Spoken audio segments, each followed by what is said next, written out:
उनको संगठन में जिम्मेवारी देनी चाहिए। उसके साथ साथ एक सुझाव और भी आया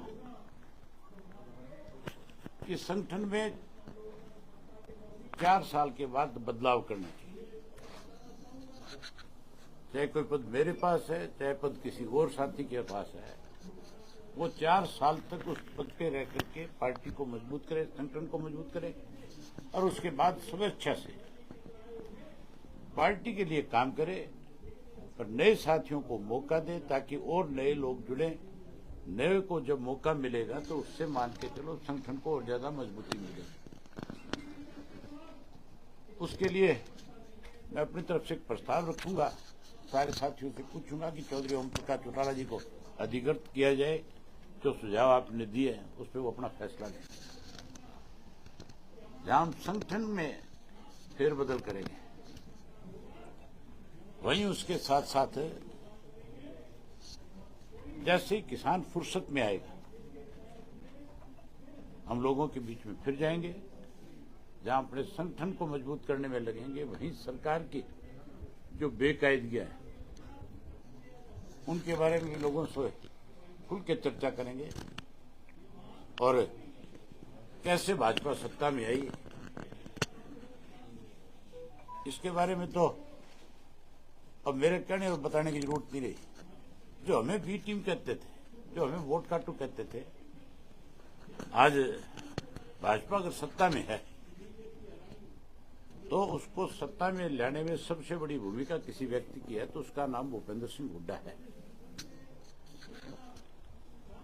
हुड्डा के केवल एक डर था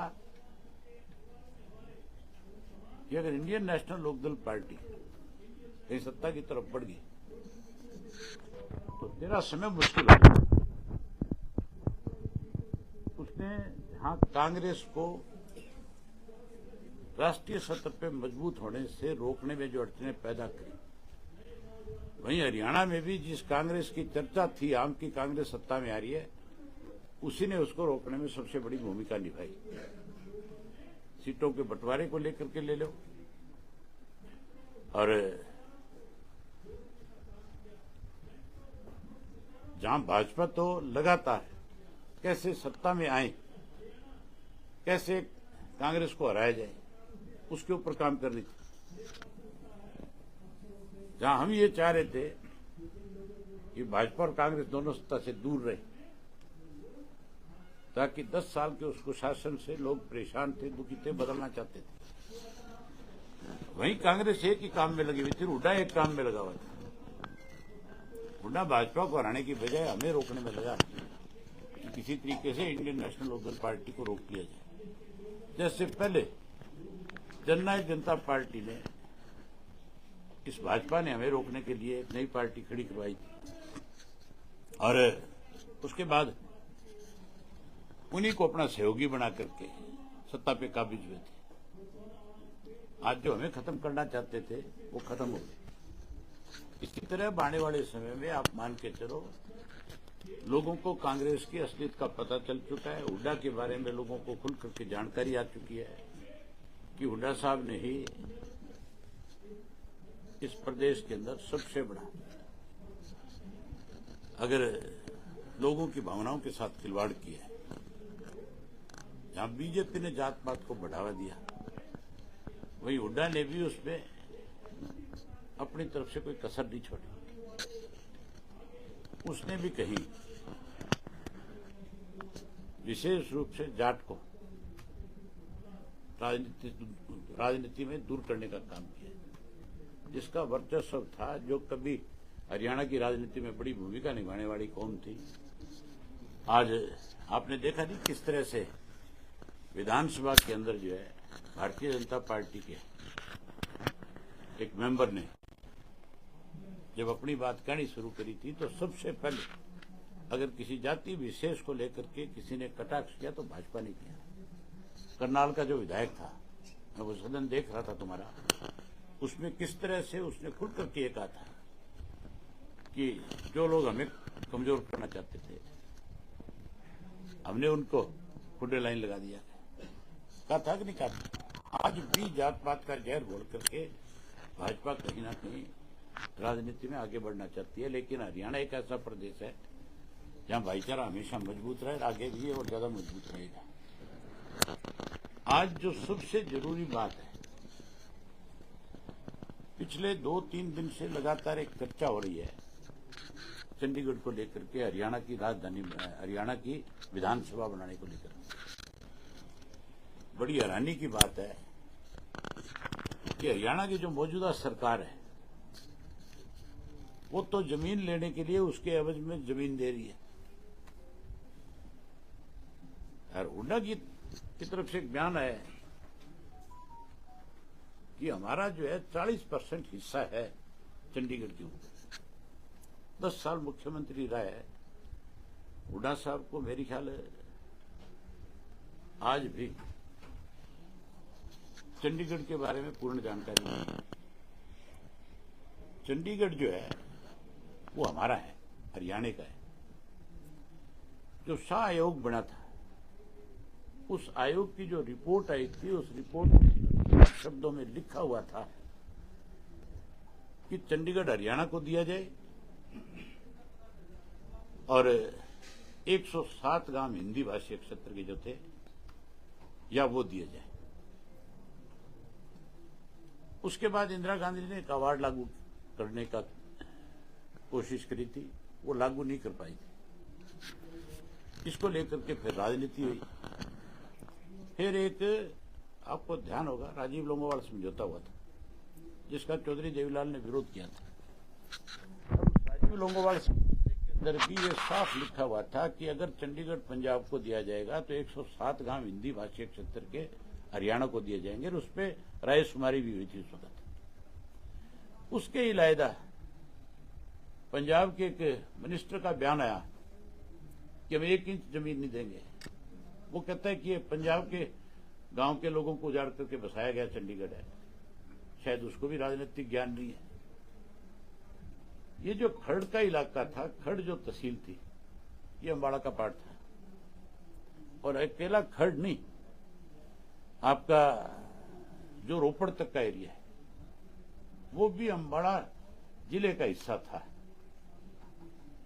ये तो बंटवारे के वक्त के अंदर केवल राजनीतिक रोटियां सेकने के लिए कांग्रेस पार्टी ने पंजाब और हरियाणा के लोगों का विभाजन करना चाहा। उसके लिए हरियाणा को बचाने के लिए अगर किसी ने सबसे बड़ा संघर्ष किया, सबसे बड़ी लड़ाई लड़ी, चौधरी देवीलाल ने लड़ी। उनकी वजह से अलग हरियाणा प्रदेश बना। उन्हीं के संघर्ष की वजह से शाह आयोग की रिपोर्ट जो है, जिसको लागू होना चाहिए था, इंदिरा गांधी ने अवार्ड सुना करके कहीं चंडीगढ़ भी पंजाब को देने की प्रयास किया। उस वक्त चौधरी देवीलाल ने विरोध किया। उसके बाद राजीव लोंगोवाल समझौता जो हुआ, उसमें फिर चंडीगढ़ देने की बात आई थी। उसका विरोध अगर किसी ने किया तो चौधरी देवीलाल ने किया, चौधरी ओम प्रकाश चौटाला ने किया। उसके अगेंस्ट ट्रैक्टर यात्रा निकाली नारनौल से लेकर के चंडीगढ़ तक, लोगों में जागृति पैदा करी कि हम किसी कीमत पर जाने नहीं देंगे। उसके बाद एसवाईएल के पानी को लेकर के भी इन्होंने राजनीति करी, तो उसमें भी अगर किसी ने लड़ाई लड़ी तो वो हमारी पार्टी ने लड़ी। आज भी मैं खुल करके आपके माध्यम से कहना चाहूंगा कि पहले भी चंडीगढ़ के ऊपर हमारा अधिकार था, आज भी है। हम किसी भी कीमत पे चंडीगढ़ किसी दूसरी स्टेट के पास नहीं जाने देंगे। या तो चंडीगढ़ पंजाब को अगर दिया जाएगा कल को, तो उसके एवज में 107 जो हिंदू गांव है, उन गांवों को हमें केंद्र की सरकार की तरफ से मिले। और अगर वो गांव नहीं दिए जाएंगे तो फिर हम अपना हक जो है वो किसी कीमत पे खत्म नहीं होने देंगे। इसके लिए चाहे कितना भी बड़ा लड़ाई लड़नी पड़े, कितना बड़ा संघर्ष करना पड़े, इसके लिए कोई कुर्बानी देनी पड़े, उससे भी पीछे नहीं हटेंगे। हमने हरियाणा के लिए हमेशा लड़ाई लड़ी है और आगे भी हमारी पार्टी का एक कार्यकर्ता इसके लिए लड़ने का काम करेगा। मुख्यमंत्री अगर ये कहे कि हम विधानसभा के लिए इसके एवज में जमीन दे देंगे, यहां जमीन ले लेंगे, हमें वो भी नाम मंजूर है। उस बात को भी हम कतई बर्दाश्त नहीं करेंगे। हम अपनी तरफ से इस बात का कड़ा विरोध करेंगे। हम अपना हक जो किसको किस तरह से छोड़ देंगे। जहां ये सारी चीजें होंगी वहीं हम नए सिरे से जैसे किसान फुर्सत में आएगा लोगों के बीच में जाएंगे और फिर से अपने संगठन को मजबूत करने का काम करेंगे। सर, इस पूरे मामले के ऊपर अब चंडीगढ़ प्रशासन की तरफ से अर्बन प्लानिंग डिपार्टमेंट द्वारा जो जमीन हरियाणा की तरफ से दी जा रही है चंडीगढ़, उसका सर्वे करवाया। उन्होंने कहा कि जमीन जो है वो अनसुइटेबल है। अरे आप मुझे एक चीज बताओ, कौन होता है चंडीगढ़ प्रशासन जो जाकर के पंचकुला की जमीन का सर्वे करे? ऑफर किया जा रहा है। अरे क्यों की ऑफर है? ये हरियाणा की गवर्नमेंट की कमजोरी है, सरकार की कमजोरी है कि वो उसको इस जमीन के एवज में जमीन दे रही है। कभी आज तक किसी स्टेट की जमीन इस तरह से ट्रांसफर हुई है? किसी स्टेट ने अपनी 1 इंच जमीन छोड़ी है?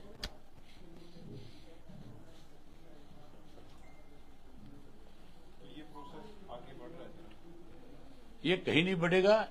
ये केवल और केवल अखबार की आपकी न्यूज है, इससे आगे कुछ नहीं है।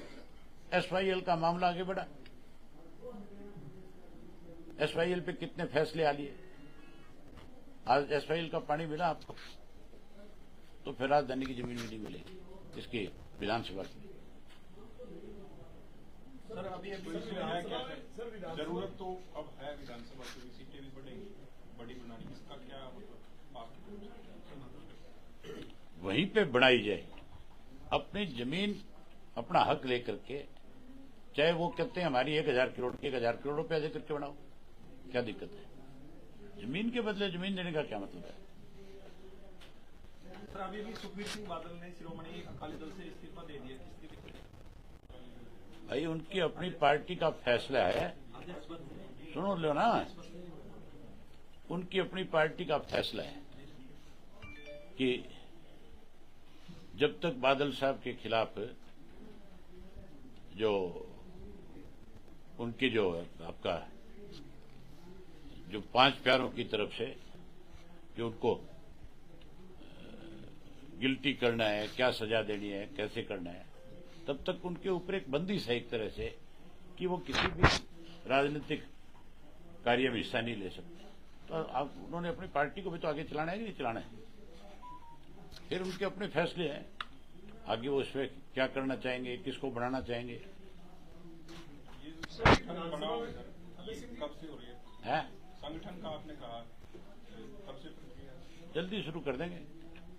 सर ये मैं माजरा साहब दोनों पूरे प्रदेश में जाएंगे। आप बैठो अंदर। मैं और माजरा साहब पूरे प्रदेश में जाएंगे, सब जगह कार्यकर्ताओं के साथ बैठक करेंगे, मिलेंगे, बातचीत करेंगे। कौन साथी नए जो है जिनको ये जिम्मेवारी दी जा सकती है, उनसे भी चर्चा करेंगे। जल्दी नया संगठन बनाएंगे। सर, विधानसभा के सेशन में डीएपी को लेकर सरकार का ये दावा है कि कहीं कमी नहीं है। आज भी कमाल की बात यह है कि डीएपी के लिए काफी चाल हो रहा है लोगों को। महिलाओं को लाइन में लग करके डीएपी लेनी पड़ती है। मुख्यमंत्री के पद पे बैठा हुआ व्यक्ति अगर सदन में इस तरह से झूठ बोल करके सदन को गुमराह करे, ये आप अपने इलेक्ट्रॉनिक मीडिया पे, प्रिंट मीडिया में रोज नहीं दिखाते हो, तो फिर आप मुझे एक चीज बताओ कि लोग लाइन में है कि नहीं है? तो फिर मुख्यमंत्री क्या है? फिर मुख्यमंत्री को ये बात कहनी चाहिए कि नहीं कहनी चाहिए? मुख्यमंत्री को इसके लिए माफी मांगनी चाहिए कि हमारी कमजोरी है, हम इसको ठीक ढंग से संभाल नहीं पाए, हम इसको ठीक करेंगे। वो तो ठीक करने की बजाय जो है उल्टा हाउस के अंदर मेजोरिटी के साथ झूठ को सच साबित करना चाहता है। विपक्ष कमजोर है, अगर विपक्ष मजबूत हो तो फिर मुख्यमंत्री इस तरह से खड़ा होकर झूठ नहीं बोल सकता।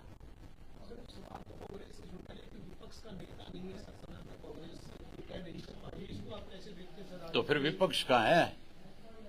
जो पार्टी अपना नेता नहीं चुन सकती, जिसने अपना संगठन खड़ा नहीं किया, वो काय का विपक्ष है? वो तो मुख्यमंत्री के हाँ में हाँ मिलाने वाले लोग हैं। भाई आप खड़े खड़े एक आदमी क्यों शरेआम जो सदन को गुमराह कर रहा है, सदन का नेता है, और आप उसके सामने मुख्य दर्शक होकर के बैठे हो, कम से कम है आप उसका विरोध नहीं कर सकते तो वॉकआउट तो कर सकते हो। ये तो कह सकते हो कि हम तेरी झूठी बातें सुनने के लिए नहीं बैठे यहाँ पे। पर वो तो चाहते हैं कि सरकार और मजबूती से चले। जो नतीजे आए सर, नतीजे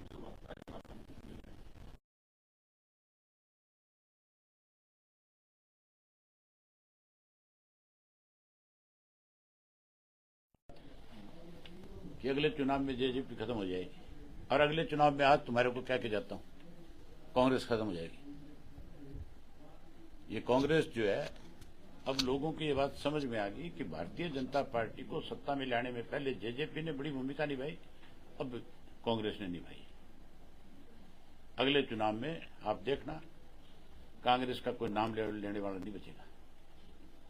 कांग्रेस तो अगली लड़ाई भाजपा की इंडियन नेशनल लोकदल पार्टी के बीच में होगी। जो ईवीएम पर आरोप लग रहे हैं हुड्डा पे लग रहे हैं आरोप सीधे, उन्हीं की अपनी पार्टी के लोग क्या कहते हैं। ऑफ द रिकॉर्ड आप हुड्डा से पूछ लो, वही बता देगा कि मैंने किया था नाश इनका।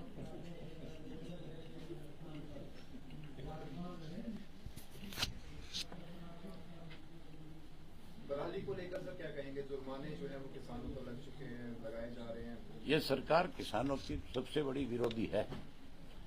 ना डीएपी, ना यूरिया, ना बीज, ना खाद। अब पराली को लेकर के किसान को परेशान किया जा रहा है। अब लगातार ये कह करके कि पराली की वजह से गैस के चैम्बर बन गए। आप एक चीज बताओ मुझे, सिर्फ और सिर्फ जो वैज्ञानिक है, साइंटिस्ट है, वो ये कहते हैं कि 3% जो है पॉल्यूशन जो है केवल पराली की वजह से होता है। तो 97% पॉल्यूशन जो है वो चैम्बर जो है वो कहां से आया, वो धुआं कहां से आता है? ये कारखानों से है, ये साधनों से है। आप इन पे रोक लगाओ। आप अकेले किसान को परेशान कर रहे हो, किसान का क्या दोष है इसमें? किसान को आप इससे बड़ी झूठ और क्या बोलेंगे ये लोग? मुख्यमंत्री का बयान था कि 5000 धान की वो जो बेल बनाने जो वाली मशीनें जो है वो हमारे अकेले कुरुक्षेत्र जिले में है। 5 या 7 हजार का आंकड़ा दिया था। तो मुश्किल से 400 गांव होंगे, फिर तो एक गांव में 18-18, 20-20 मशीनें होनी चाहिए। फिर तो कोई दिक्कत आनी नहीं चाहिए।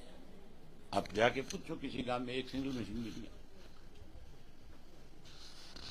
सरकार के जो लोग हैं, बीजेपी के लोग, एक तो डीएससी का जो वर्गीकरण हुआ है और जो 1,20,000 बच्चों की नौकरी सिक्योर की, इससे बड़ी तारीफ कर रहे हैं आप। कितनी नौकरी? सर, हरियाणा कौशल रोजगार निगम से 1.25 लाख बच्चे जो लगाए थे, उनकी जॉब सिक्योरिटी कानून लेकर आ रहे हैं सर। वो करेंगे और एक एससी समाज का जो रिटर्न किया है सब रिजर्वेशन में, उसको लेकर अपनी उपलब्धि बता रहे हैं सर। कह रहे हैं चुनावी वायदा पूरा कर दिया 1 महीने में। बात तो कर रहे थे 2 लाख को रोजगार देने की, वायदा किया था ना। वायदा किया था 2100 रुपये महिला के खाते में डालने की। ये वायदा था कि नहीं था इनका? वायदा था इनका, ये जो अग्निवीर के जितने भी जवान जो आज अग्निवीर में इसमें फौज में गए हैं, उन सबको रोजगार की गारंटी सरकार में देने की। वायदा ये भी किया था होम मिनिस्टर ने कि इनको पेंशन भी देंगे अग्निवीर को, और उसके साथ साथ ये वायदा भी किया था कि अगर कल को कोई शहादत देगा, शहीद हो जाएगा, तो उसको शहीद का दर्जा भी देंगे। ये सारी बातें हुई थी ना। उनमें से कोई एक बात पे चर्चा करी। ये जो कौशल रोजगार योजना की बात करते हैं, उसमें उनको परमानेंट क्यों नहीं करते? उनकी पे स्केल जो है वो दूसरों के बराबर क्यों नहीं करते? उनको फिक्स पे क्यों रखा हुआ है?